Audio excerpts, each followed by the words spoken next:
Já, ég heiti Marta Guðrún og skipa 5. sæti E-listans til sveitarstjórnarkosninga í ár. Ég tiltölulega nýflutt hingað, ég búin að vera hér í næstuði 3 ár eða frá haustinu 2007. En ég alin upp í Garðinum frá Suðurnesjum og langamma mín, Kristjana Pálína, fæddist á Vatnsleysuströnd. Þannig ég á ættir að rekja hingað, eins og kannski margir aðrir sem hér búa.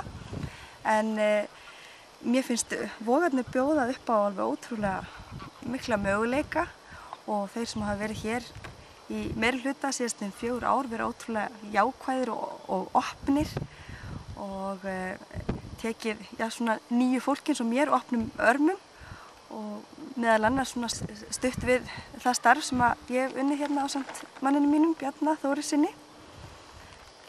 Já, ég vil bara leggja mitt af mörkum til þess að gera þetta samfélag enn betra en það og nýta þá möguleika sem hér eru, vegna þess að þeir eru margir. Ég tala nú ekki hvað var náttúrun okkar hér allt í kringum okkur eru ótrúlega fallegar náttúruperlur sem ég held að mjög margir myndu vilja njóta og rétt eins og við hér, sem svo heppin að vera hérna, búa hérna og